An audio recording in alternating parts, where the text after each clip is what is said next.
O desdobramento do tempo e a antecipação.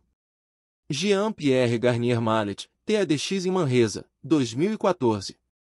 Primeiramente, muito obrigado pela vossa calorosa acolhida. Muito obrigado àqueles que me chamaram para vir aqui. Quero falar-lhes de algo muito importante, que vocês conheciam quando eram crianças e que perderam quando aprenderam a falar. É algo universal, é o desdobramento do tempo. Vocês vivem com isso e não sabem. No universo tudo está desdobrado, absolutamente tudo, as partículas, as estrelas e as galáxias. Inclusive agora estão sendo buscados os universos duplos. A ciência está avançando a passos gigantescos, mas não entendemos o porquê dessa ciência, uma cura. Às vezes nos fazem crer que a ciência está a nosso serviço em um só espetáculo, mas nós somos a ciência. Nosso corpo é ciência. É preciso, então, saber fazer a ciência funcionar, mas não para sua adequação. E não precisamos de equações, precisamos apenas de lógica. E tudo aquilo deve ser admitido por qualquer um, e se algo é ilógico, procure alguém que, então, não é cientista. É necessário poder demonstrar que é lógico, e essa é a importância dessa lógica. E isso suprime o fanatismo e o proselitismo. A partir do instante em que sabemos que algo é lógico, nós admitimos. O que é esse desdobramento de tempo e para que servem? Nosso tempo é apenas uma sucessão de tempos perceptíveis separados por tempos imperceptíveis. Hoje em dia sabemos disso graças à imagem médica, mas todos percebemos o tempo somente de vez em quando. Para que servem então esses tempos imperceptíveis, quase nulos? O importante é saber que um tempo quase nulo, retrato infinito, pode ser um tempo infinito sem um só ponto, se mudarmos a percepção do tempo. Pois bem, aqui está algo muito importante que já foi mencionado no início. Encontramos aqui um princípio de incerteza de Heisenberg, de certa forma, que não entendemos bem. Num tempo nulo temos uma energia infinita. Não é totalmente assim, mas podemos expressar dessa maneira. Mas, para que serve termos uma energia infinita, se não temos tempo de utilizá-la? Para nada. Então seria um princípio tolo, inútil, sem aplicação prática. Mas todas as partículas utilizam esse princípio. E nós somos feitos de partículas.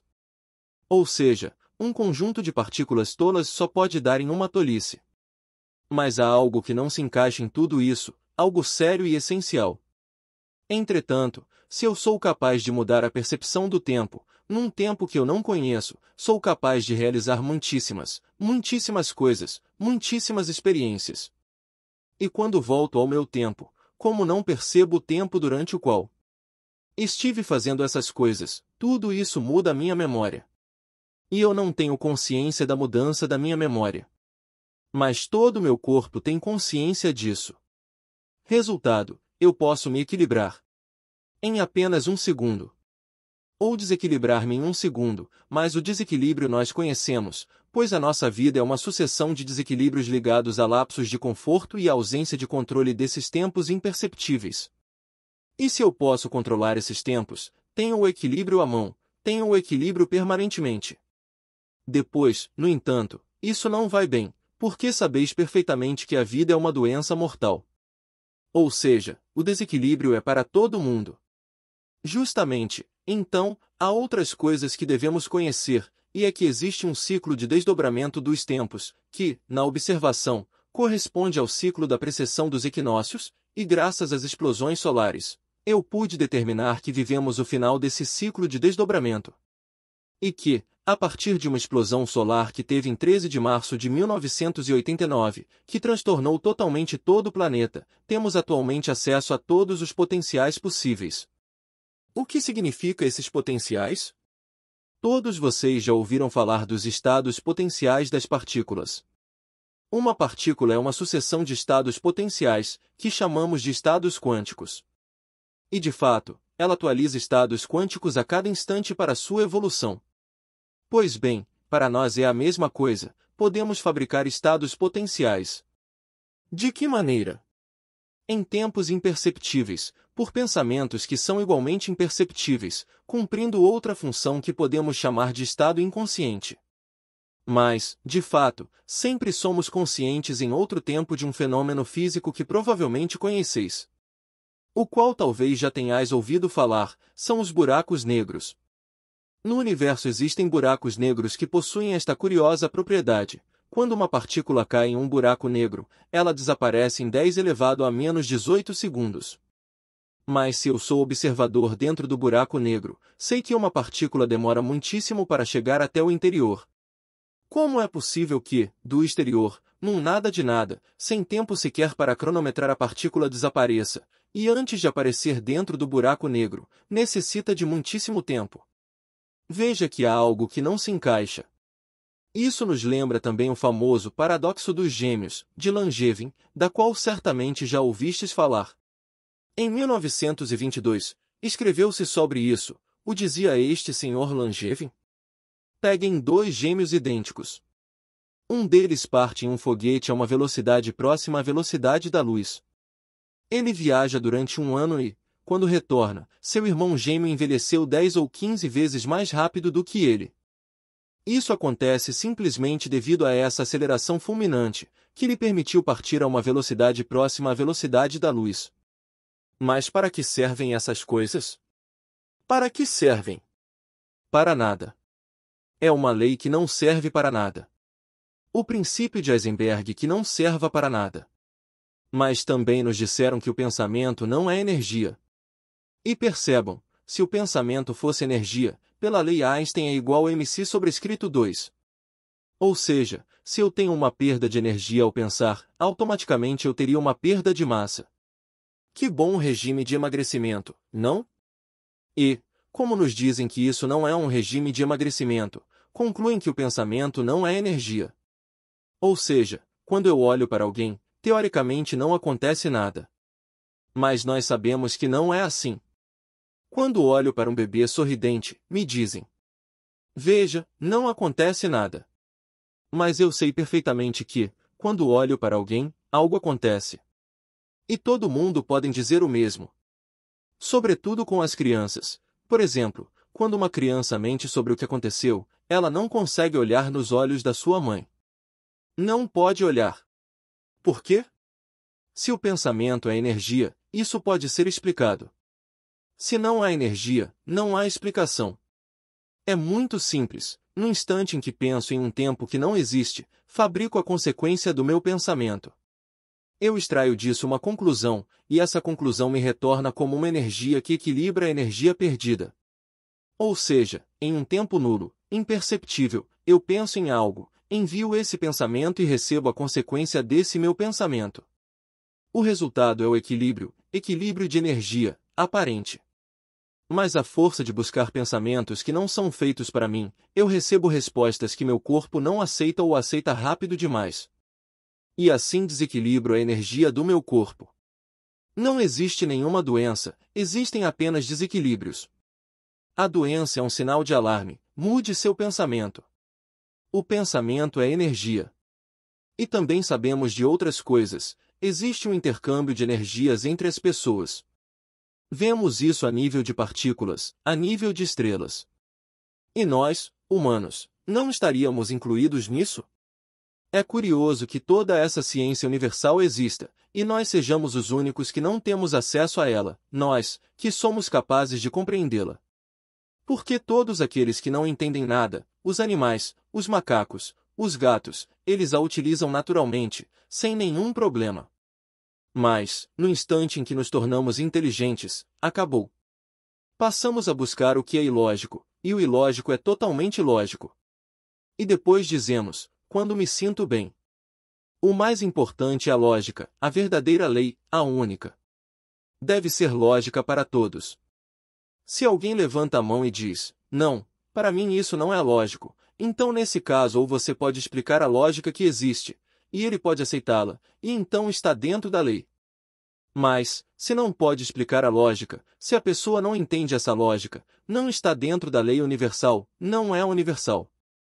Devem renunciar a essa lógica, não devem impô-la enquanto não encontrarem a lógica. Vocês veem que o nosso mundo vai totalmente na direção oposta a essa ciência. Mas todos os cientistas sabem disso. Inventamos uma hipótese, inventamos um postulado, mudamos de paradigma, com uma condição de que conquistemos a lógica do que possamos demonstrar a lógica que se encontra por trás desse novo dogma. Se inventamos dogmas, inventamos postulados ou explicações que não há nenhuma explicação científica rigorosa por trás, devemos renunciar a esse postulado. É belo e tão simples. E a outra coisa que é muito importante, verdadeiramente muito importante. Esse princípio é um princípio de antecipação. Meu corpo recebe agressões de maneira permanente, e deve resolvê-las instantaneamente. Ele dispõe de outro tempo, e nesse outro tempo realiza uma análise.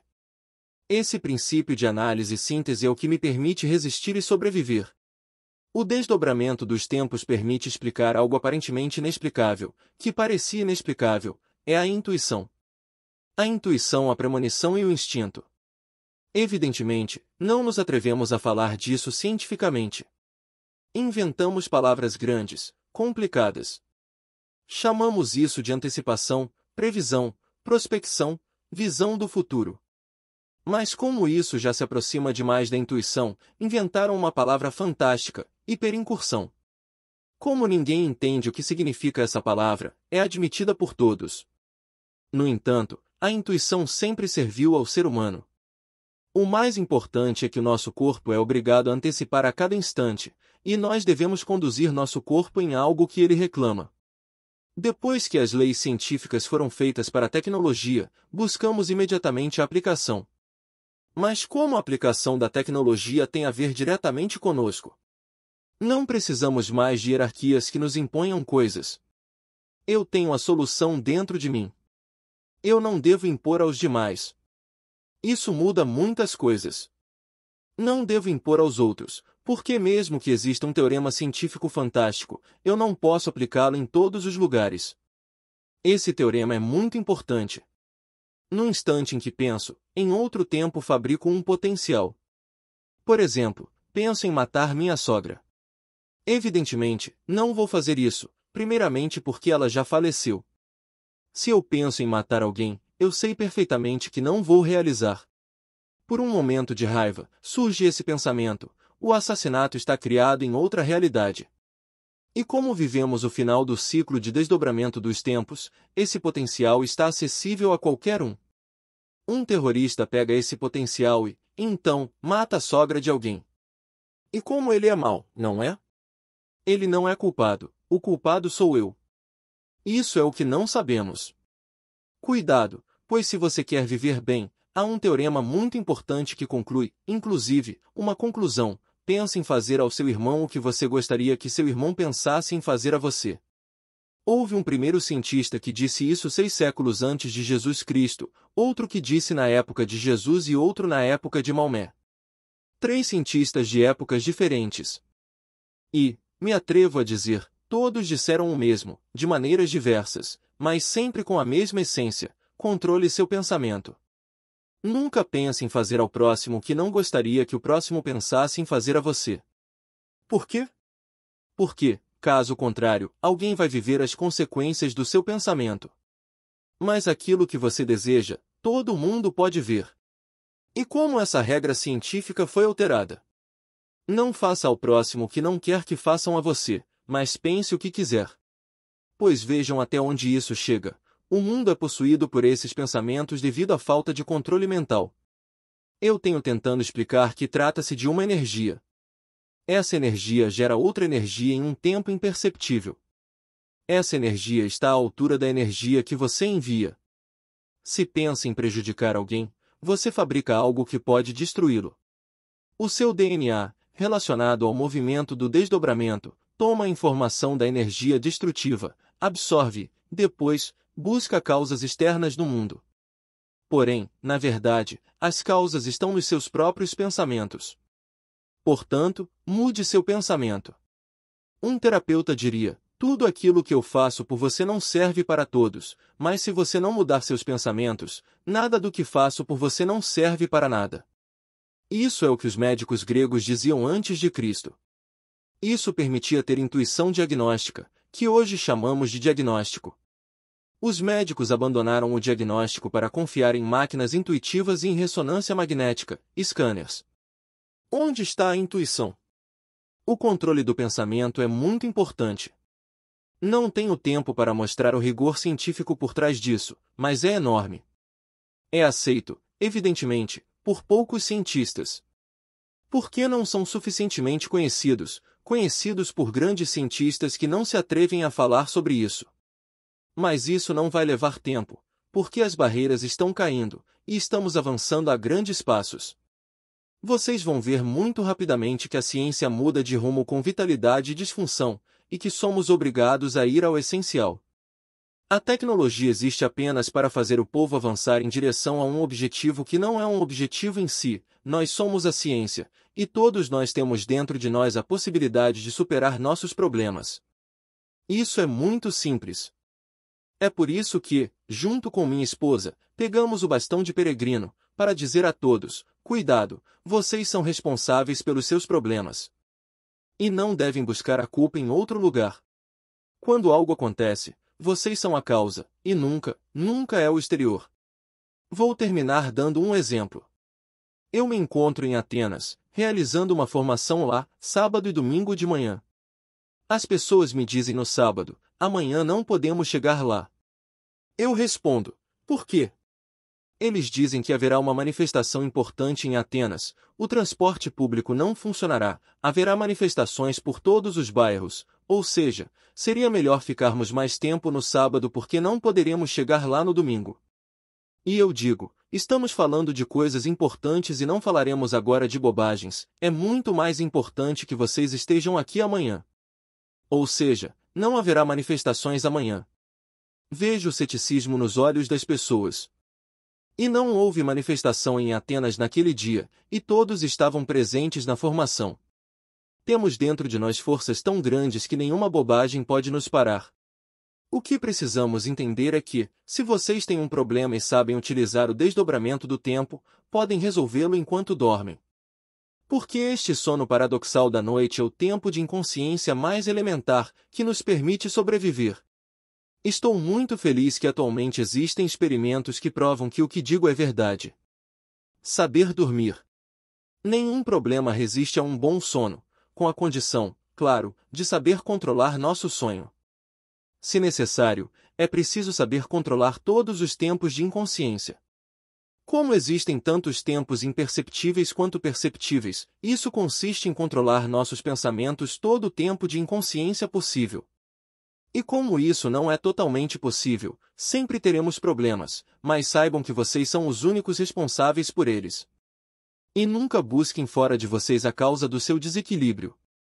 Acho que nesse pouquíssimo tempo pude dizer, pelo menos, o essencial: controlem seus pensamentos, e se precisarem de algum conforto, busque nas crianças pequenas, os menores de 7 anos, elas nos trazem certos potenciais, que sempre estão controlados. E é por isso que a presença de uma criança é muito importante. Muito obrigado. Com esses textos, noto que me desvio um pouco desse contexto científico ao qual estou acostumado a apresentar ao público, mas sei que aqui tem um público muito aberto a contradições. Então, aproveitei para avançar um pouco mais rápido. Faltam algumas etapas, por conhecer.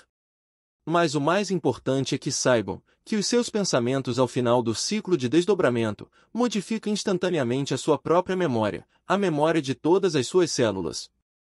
Já não sou apenas responsável pelo vosso equilíbrio, mas, por troca de energia e desafios, também sou responsável pelos desequilíbrios dos demais. É preciso arrumar tudo isso, pois não é difícil. Basta ir dormir e pensar nisso esta noite com o travesseiro. Muito obrigado.